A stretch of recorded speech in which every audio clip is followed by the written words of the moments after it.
할렐루야.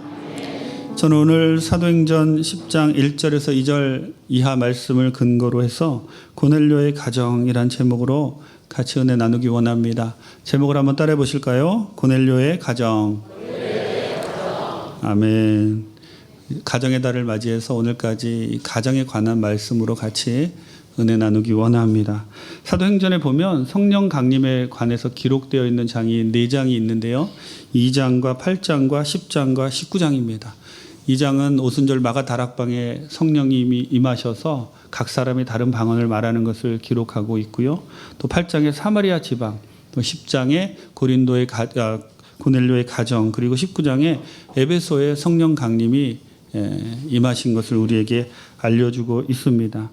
오순절 성령 강림 이후에 교회가 생겨났고요. 그리고 예수님의 말씀에 근거해서 제자들이 온 세상에 나가서 복음을 전하라라는 지상 명령을 받았지만 제자들의 생각 가운데는 아직도 유대인 중심적인 그런 생각이 있었습니다. 그런데 성령께서 강림하시고 난 이후에 우리가 6장에 보면 헬라파 과부들이 나오는데 그것은 헬라인들에게도 복음이 전해졌다는 것이고 8장에는 이디오피아 내시가 침례를 받고 주님을 영접하는 장면, 그리고 오늘 본문에 이방인 가족 1호로 고넬료의 가정이 다 구원받고 성령 충만 받는 그런 이야기가 오늘 본문의 이야기입니다. 고넬료의 가정이 구원받는 이야기는 드라마틱하면서도 우리에게 많은 것을 알려주고 있습니다.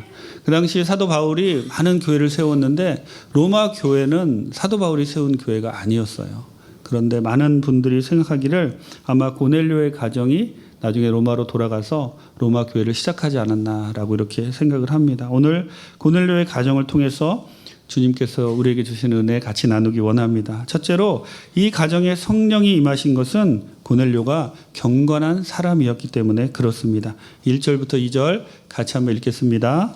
가이사랴에 고넬료라 하는 사람이 있으니 이달리아 부데라 하는 군대의 백부장이라. 그가 경건하여 온 지방과 더불어 하나님을 경외하며 백성을 많이 구제하고 하나님께 항상 기도하더니. 아멘. 경건이라는 단어는 신약에 딱 3번 등장해요. 그런데 그 2번이 오늘 본문 2절과 7절에 나옵니다. 사도행전의 저자 누가는 경건이라는 단어를 유대인이 아닌 이방인에게 그리고 고넬료에게 사용을 하는데 본문에서 누가는 경건의 특징을 3가지로 이야기하고 있습니다. 경건의 특징 첫 번째는 하나님을 경외하며, 고넬료는 아마 유대로 와서 하나님을 알았던 그런 사람인 것 같은데 유대 회당에 참여해서 하나님의 말씀을 듣고 율법을 존중하며 하나님을 경외하던 그러한 사람이었다라고 우리가 생각할 수가 있습니다. 누가복음에는 이와 유사한 사람이 백부장이 한 명 더 등장을 하는데 바로 가버나움의 백부장입니다. 이 고넬료가 경건하다라고 사람들에게 누가에게도 인정받을 수 있었던 것은 무엇보다도 그가 하나님을 경외하는 사람이었다는 거예요. 두 번째로 경건의 특징은 백성을 많이 구제했다라고 기록하고 있지요. 당시 로마의 군인들이나 관료들은 자신들의 지위를 이용해서 식민지 지배민들을 착취하고 억압하고 어떻게든지 그들에게서 부를 취하려고 하던 그러한 사람들인데 고넬료는 반대로 구제를 많이 했다는 거예요. 우리가 보통 생각하기를 아니 자기가 가진 것을 나눠주는 것을 어떻게 경건이라고 할 수 있나라고 이야기하는데 누가는 본문에서 구제하는 것을 경건의 중요한 특징으로 이야기하고 있습니다. 그 세 번째로 경건의 특징은 하나님께 항상 기도하였다. 이것을 원어로 살펴보면 데오마이라고 하는데 간청하다, 기도하다, 요구하다라는 그러한 뜻이 있는데 이 항상이라는 말은 우리가 생각하는 늘, always라는 그러한 뜻보다는 원문의 의미를 살펴보면 통하여라는 그런 의미가 강해요. 그러니까 고넬료는 모든 환경에서 그 환경을 통하여 하나님이 역사하시는 그런 하나님의 섭리를 바라보았고 어떠한 환경에서도 항상 기도하던 사람이었고 그것을 경건이다라고 이렇게 누가는 표현하고 있습니다. 이방인임에도 진정 하나님을 의지하고 경외하는 삶을 살았기에 하나님은 이방인 많은 사람들 중에서 특별히 고넬료 가정에 성령 강림을 허락하십니다. 여러분 우리들도 우리 가정이 우리 자신이 성령 충만함을 받으려면 고넬료처럼 경건한 삶을 살아야 합니다. 아멘이세요? 고넬료처럼 경건한 삶을 살 때 성령께서 임하셔서 우리에게 성령 충만함을 부어주시고 우리 가정에 부어주신다는 거예요. 여기서 말하는 경건의 세 가지 특징, 하나님을 경외하고 많이 구제하고 항상 하나님께 기도하는 삶을 살 때 그러한 고넬료가 경험했던 성령 충만함이 그에게 임하는 그러한 경험이 우리들에게도 나타날 줄 믿습니다. 나에게 경건의 삶이 나타나야 되고요. 그 경건의 삶이 우리 가족으로 이어져야 되고 구역으로 이어져야 되고 지역으로 이어져야 되고 교회로 이어져서 우리 교회가 경건함을 나타내는 그러한 귀한 교회가 되기를 주님의 이름으로 축원합니다. 고넬료의 가정이 이방인 구원 1호가 된 배경에는 그가 이렇게 하나님을 경외하고 경건한 삶을 살았기 때문이며 그의 가족들이 그를 본받아 함께 경건한 삶을 살았기 때문입니다. 야고보서 1장 27절 같이 한번 읽겠습니다. 하나님 아버지 앞에서 정결하고 더러움이 없는 경건은 곧 고아와 과부를 그 환난 중에 돌보고 또 자기를 지켜 세속에 물들지 아니하는 그것이니라. 아멘. 디모데전서 4장 7절입니다. 망령되고 허탄한 신화를 버리고 경건에 이르도록 내 자신을 연단하라. 아멘. 요즘 코로나19로 많은 분들이 어려움을 겪고 있는데 특별히 이럴 때 우리는 구제함으로 경건의 모습을 세상에 나타내 보여주어야 합니다. 우리 교회도 우리 장로님들 또 권사님들 같이 협의해서 대구 지역 어려울 때 약 1,000만 원의 금액을 그곳에 보내주었고요. 그리고 또 우리 지방에 광명 지방에 어려운 10개 교회를 한 교회에 30만 원씩 돕는 그러한 큰 결단을 우리 교회도 어렵지만 우리 교회가 이런 사명을 감당해야 되겠다라는 마음으로 도와주었습니다. 여러분 우리 교회가 더 많은 구제 사업을 벌이기를 원합니다. 그럴 때 우리 교회를 통해서 경건이 세상에 흘러나가고 또 우리 교회 성령 충만한 경건한 사람들에게 성령 충만이 임하는 거예요. 고넬료가 경건했기 때문에 그 가정에 성령 충만이 임한 것처럼 우리가 이렇게 구제하고 경건한 삶을 살게 되면 성령 충만이 우리 개인에게 교회에 가정에 넘쳐날 줄 믿습니다. 경건함으로 성령 충만을 사모하는 귀한 문을 닫으시기를 주님의 이름으로 부탁을 드립니다. 둘째로 이 가정에 성령이 임하신 것은 고넬료가 편견을 버리고 주의 말씀을 따랐기 때문입니다.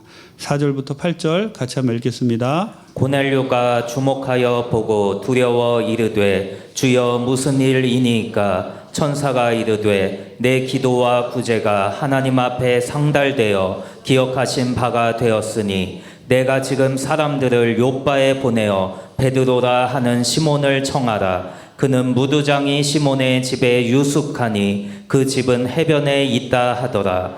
마침 말하던 천사가 떠나매 고넬료가 집안 하인 둘과 부하 가운데 경건한 사람 하나를 불러 이 일을 다 이루고 요바로 보내니라. 아멘.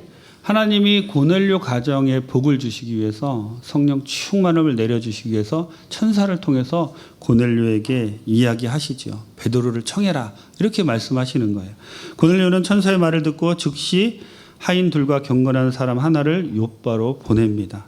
사실 이러한 순종은 고넬료가 식민지 지배민으로서 교만하지 않고 하나님의 말씀에 순종하고 경외하는 사람이었기 때문에 가능한 일이었지요.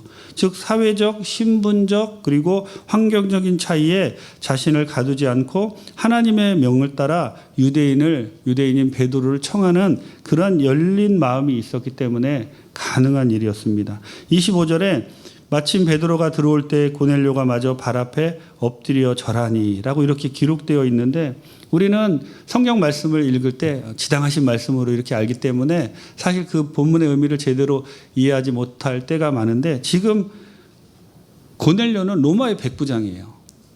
아주 지위가 높은 사람이고 베드로는 어떻게 보면 갈릴리 어부입니다. 그런데 그 로마의 백부장이 갈릴리 어부에게 넙죽 엎드려서 절하고 있는 거예요. 사실 이거는 너무나 그 당시 사람들이 볼 때는 있을 수 없는 그러한 일을 고넬료는 자기 마음의 편견을 깨트리고 베드로 앞에 엎드려 절하는 그러한 겸손한 자세를 보이고 있습니다. 또 33절에 보면 내가 곧 당신에게 사람을 보내었는데 오셨으니 잘하였나이다.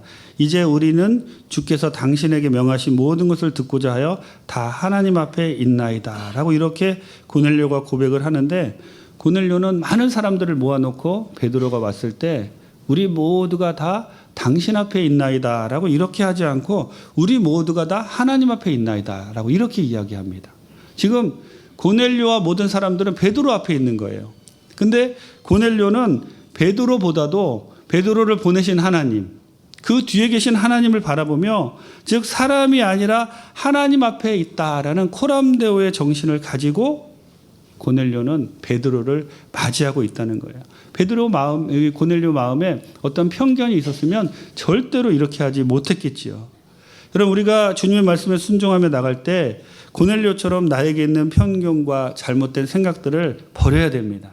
그럴 때 성령 충만이 우리에게 임하시는 거예요. 그럴 때 우리는 하나님의 큰 은혜를 체험할 수 있는 겁니다.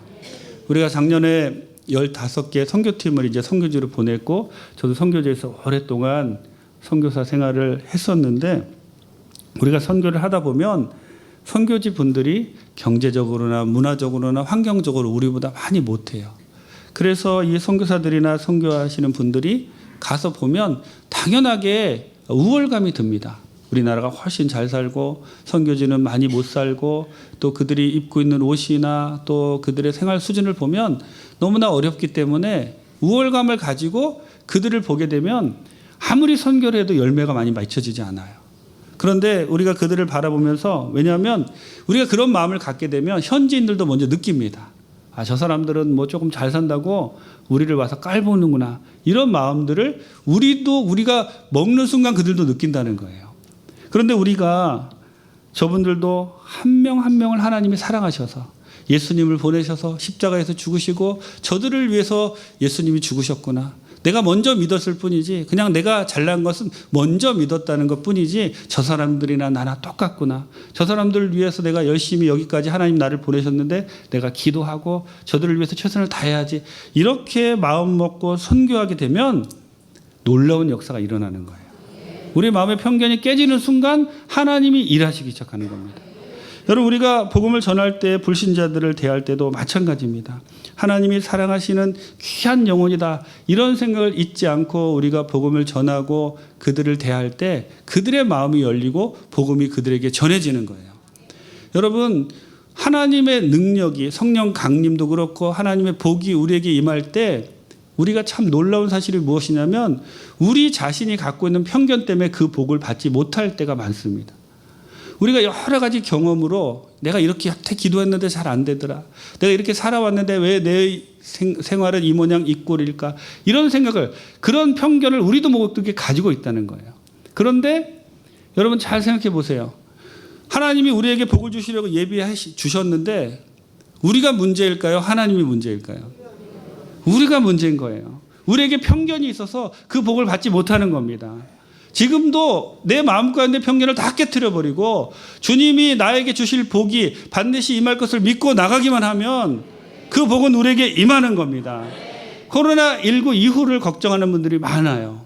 하지만 여러분, 코로나19 이후라고 예수님이 죽으셨나요? 예수님이 살아계신 거 믿으시죠? 예수 그리스도는 어제나 오늘이나 영원토록 동일하신 분입니다. 코로나19 이전에도 계셨고 코로나19 중에도 계시며 코로나19 이후에도 예수님은 계신 분인 거예요. 우리가 절대로 그런 편견을 가지면 안 됩니다. 코로나19 이후로 내 사업이 어려워질 것이다, 우리 가정이 어려워질 것이다, 우리 교회가 어려워질 것이다. No. 코로나19 이후로 우리 교회는 더 부흥할 겁니다. 우리 가정은 더 잘 될 겁니다. 내 사업은 더 잘 될 겁니다. 그런 편견을 다 깨트리세요. 미리 걱정하지 마세요. 세상 사람들이 주는 염려와 근심과 걱정이 우리 생각으로 파고들면 절대로 안 됩니다. 고넬료가 그런 편견이 있었다면 절대로 베드로를 초청하지 못했겠죠. 하지만 천사가 와서 말할 때 고넬료는 그 말씀에 의지해서 자기가 가지고 있던 모든 지위 그리고 생각, 자기가 가지고 있던 모든 편견을 다 내려놓고 베드로를 초청했을 때 그와 그 가족이 구원받는 놀라운 일이 일어난 것처럼 여러분들이 갖고 있는 그러한 모든 생각과 편견을 내려놓고 주님 주시는 말씀을 붙잡고 하루하루 그 말씀이 나에게 이루어지도록 기도하며 나가시는 귀한 분들 다 되시기를 주님의 이름으로 축원합니다. 그럴 때 하나님의 놀라운 복이 우리 가운데 반드시 임하게 될 줄 믿습니다. 셋째로 이 가정에 성령이 임하신 것은 구원을 위해서 고넬료가 철저히 준비했기 때문입니다. 24절 같이 한번 읽겠습니다. 이튿날 가이사랴에 들어가니 고넬료가 그의 친척과 가까운 친구들을 모아 기다리더니. 아멘. 이제 천사의 말을 듣고 고넬료는 사람들을 보내서 베드로가 오기를 이제 기다리고 있습니다. 근데 본문이 쓰여질 당시를 보면 그 당시에는 핸드폰이 있었던 것도 아니고요. 그리고 가까운 거리라 할지라도 일단은 시야에서 벗어나면 서로가 이렇게 소통할 수 있는 아무것도 그런 것이 없는 그러한 시대였어요. 당시 베드로가 머물던 곳과 고넬료가 머물던 고넬료의 가정이 있었던 거리를 약 50km 정도라고 우리가 추측을 하는데 성인 걸음으로 한 10시간 정도 걷는 그러한 거리지요. 또 사실 베드로는 오지 않을 가능성이 더 큰 사람입니다. 고넬료는 베드로를 한 번도 못 봤어요. 베드로를 본 일도 없고 유대인이고 유대인들은 이방인과 함께 하는 것을 부정하게 여기는데 이 사람이 사실은 오는 것보다 안 올 확률이 더 크고 자기가 보낸 사람들이 제대로 베드로를 만났는지 그리고 베드로가 오고 있는지 아무것도 모르는 그러한 상황에서 고넬료는 베드로가 올 것을 굳게 믿고 가족들을 다 불러 모읍니다. 그리고 자기 아는 친구들도 다 불러 모아요. 철저하게 준비하고 있어요. 이런 철저한 준비, 말씀을 믿고 철저하게 준비하는 이 준비가 고넬료의 가정에 성령 강림이 임하게 하시는 놀라운 기초가 되는 겁니다. 여러분 우리들도 이처럼 우리에게 주신 말씀을 의지하여 준비하는 사람들이 되어야 합니다. 주님께서 우리에게 여러 가지 약속을 주셨어요. 다시 오시겠다는 약속도 주셨고 예수님이 다시 오실 거 믿으시죠? 오실 날 얼마 남지 않았습니다. 축복의 약속도 주셨고 여러 가지 약속을 주셨어요. 그런데 우리가 준비하지 않으면 나중에 우리도 주님이 오셨을 때 큰 낭패를 당하게 될 수도 있는 겁니다. 여러분이 지금 기도하고 계신 기도 제목이 무엇인가요? 사업을 위하여 기도하고 계신가요? 자녀들의 구원을 위해서 기도하고 계신가요? 자녀의 결혼을 위해서 기도하고 계신가요? 아니면 여러분들이 지금 정말 마음에 소원이 있어서 기도하고 계신 거 많은 그러한 기도 제목들이 있을 줄 압니다. 그런데 기도는 열심히 하시는데 그것을 위해서 얼마나 준비하고 계십니까? 고넬료는 천사의 말을 듣고 기도하고 그리고 사람들을 보내고 또 베드로를 기다리며 사람들을 모으는 철저한 준비를 했어요. 우리도 기도하며 준비해야 되는 거예요. 준비하는 자에게 하나님의 놀라운 은혜가 임하십니다. 준비하지 않으면 아무것도 얻을 수가 없어요. 자녀가 구원받기 원하시면 자녀가 구원받기 그 과정 가운데 필요한 일들을 준비하시고 사업을 위해서 준비하시고 코로나19 이후를 위해서 준비하시고 그런 철저한 준비가 있을 때 하나님이 그 준비 위에 하나님의 놀라운 축복을 부어 주시는 겁니다. 마태복음 24장 44절 같이 한번 읽겠습니다. 이러므로 너희도 준비하고 있으라. 생각하지 않은 때에 인자가 오리라. 아멘. 누가복음 12장 35절 36절입니다. 허리에 띠를 띠고 등불을 켜고 서 있으라. 너희는 마치 그 주인이 혼인집에서 돌아와 문을 두드리면 곧 열어주려고 기다리는 사람과 같이 되라. 아멘. 여러분 우리가 열처녀의 비유를 잘 알죠? 똑같이 기름을 가지고 신랑 올 때를 준비하던 열처녀가 다섯 처녀는 그 중간에 신랑이 올 때쯤 돼서 기름이 모자라서 기름 사러 갔다가 신랑을 못 만났어요. 다섯 처녀는 기름을 철저하게 준비했기에 신랑이 왔을 때 맞이할 수 있는 그러한 놀라운 복을 받았지요. 여러분 예수님 곧 다시 오십니다. 또 예수님 오실 그날도 우리가 준비해야 되지만 그 전에 주님이 맡기신 사명을 잘 감당해야 되는 거예요. 그 마지막 강의라는 그 랜디 포시 교수가 했던 강의가 있습니다. 유튜브 보시면 아주 유명한 그런 강의인데요. 어느 날 이 랜디 포시 교수가 대학 교수 생활을 하는데 갑자기 췌장암 선고를 받아서 3개월밖에 못 산다는 그런 시한부 인생을 시작하지요. 시한부 인생을 시작하면서 자기가 강의하던 카네기 멜론 대학 퇴임을 앞두고 마지막으로 강의를 합니다. 친구, 동료 그리고 학생들에게 어떠한 강의를 할까 고민하다가 제목을 어떻게 정했냐면 마지막 강의 제목은 당신의 어릴 적 꿈 진짜로 이루기라고 정했어요. 사실은 이 강의는 자신이 곧 죽으면 남게 될 새 아이에게 아빠로서 가장 해주고 싶은 이야기를 이 랜디 포시 교수는 이 강의로 자녀들에게 이야기하고 있는 것과 같습니다. 그가 마지막 강의를 위해 띄운 슬라이드 화면에는 다음과 같은 그의 꿈 이야기가 요약되어 있습니다. 그의 어릴 적 꿈은 무중력 상태에 있어 보기, NFL 선수 되기, 세계 백과사전에 내가 쓴 항목 등재하기, 커크 선장되기, 봉제 동물 인형 따기, 디즈니의 이미지니어 되기, 뭐 여러 가지 이제 그런 것들이 자신의 어릴 적의 꿈이었는데 사실은 그런 꿈들을 다 이루지 못했는데 그가 죽어가면서 새 자녀에게, 동료에게, 친구에게 마지막 강의를 하면서 하고 싶었던 말을 요약하면 사실 이렇습니다. 준비와 기회가 만나는 것이 행운이다. 그러니까 철저히 자기가 원하는 것, 그 꿈을 이루려면 철저히 준비되었을 때 기회가 오고 행운도 찾아온다는 거예요. 그런데 저는 예수 믿는 사람으로서 이 말을 좀 바꾸고 싶습니다. 어떻게 바꾸고 싶냐면 준비와 기회가 만나는 것이 하나님의 섭리입니다. 여러분 우리는 예수 믿는 사람으로서 행운을 기대하는 것이 아니라 하나님의 섭리를 기대해야 돼요. 우리가 철저히 준비하고 기도하고 주님께 나아가면 주님께서 섭리 가운데 우리가 원하는 것을 이룰 수 있도록 도와주신다는 거예요. 근데 준비하지 않으면 아무것도 이루어지지가 않습니다. 철저히 준비하고 또 준비하여서 주님이 여러분에게 계획하신 그 놀라운 일들을 체험하고 하나님께 쓰임받는 귀한 분들 다 되시기를 주님의 이름으로 축원합니다. 고넬료의 가정처럼 믿음의 명문가를 이루는 귀한 분들 되시기 바랍니다. 고넬료의 가정처럼 경건히 나를 통해서 가정으로 그리고 사회로 흐르는 귀한 가정들 다 되기를 원합니다. 고넬료의 가정처럼 편견을 버리고 성령 충만한 가정 되기를 원합니다. 고넬료 가정처럼 철저히 준비하여서 하나님이 예배하신 모든 것을 받아 누리는 귀한 분들 다 되시기를 주님의 이름으로 축원합니다. 기도하시겠습니다. 좋으신 하나님 감사합니다. 오늘 고넬료의 가정을 통하여 우리 모든 여의도 순복음 광명교회 성도님들의 가정이 이처럼 귀한 가정들 되기를 원합니다. 믿음의 명문가가 되기를 원합니다. 경건이 흘러나오는 가정 되기 원합니다. 편견을 깨트리고 성령 충만받기를 원합니다. 철저히 준비하여 하나님의 복을 받는 가정들 되기를 원합니다.